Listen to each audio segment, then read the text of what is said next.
PAKim and Sarah Jessica have had a long-running feud stemming back to their time on Sex and the City for years. Kim Cattrall and Sarah Jessica Parker played inseparable friends in a hit TV show, winning critical plaudits and making 2 successful spin-off films.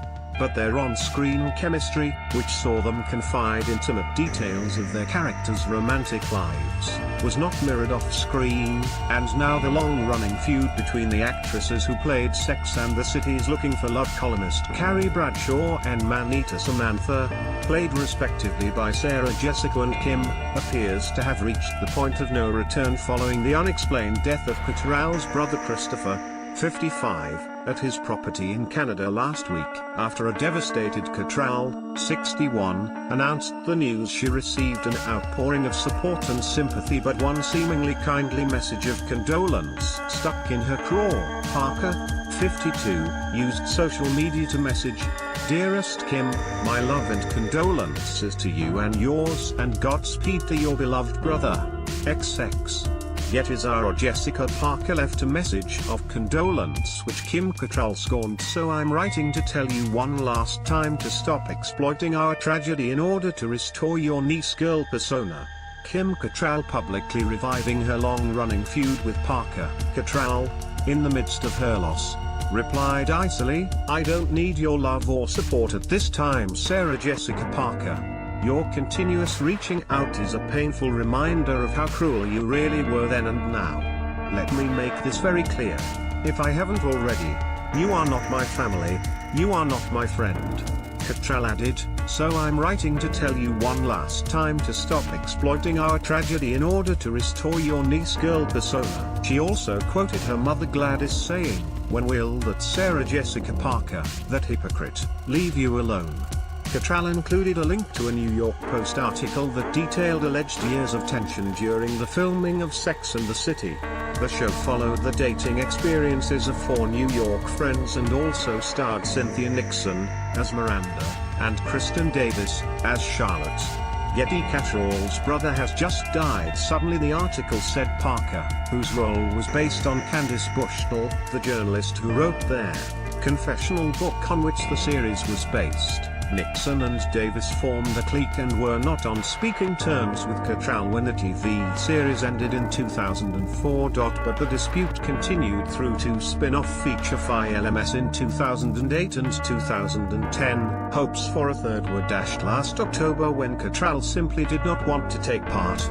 Tensions on the set of the groundbreaking show, which highlighted changing attitudes to morality and feminism, are said to have begun due to Kim's reputation as a scene stealer in the best possible sense. The camera went right to her, according to a 2008 book proposal by Clifford Strite, who added that the Anglo-US actress was a natural comedian.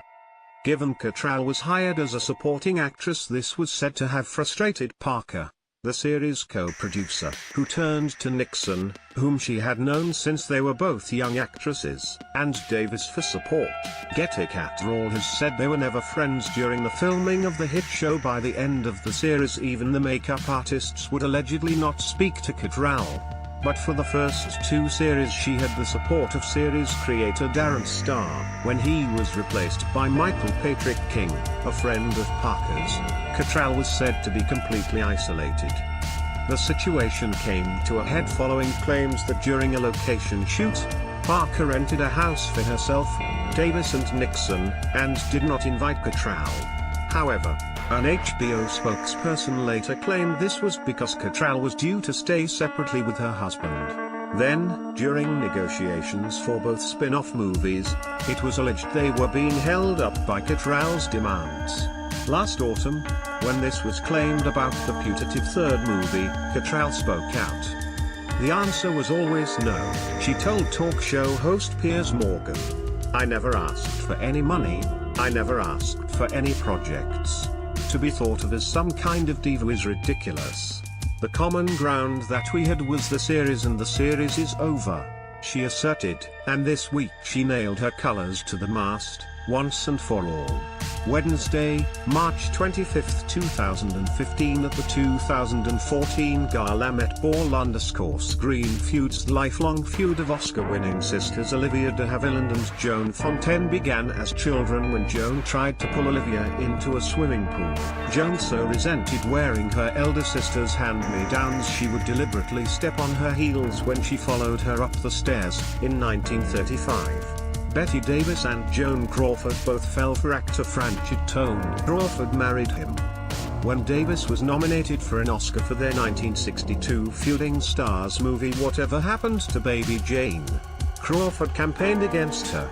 Noel Gallagher disbanded Oasis in 2009 after he was whacked over the head with a guitar by his younger brother Liam.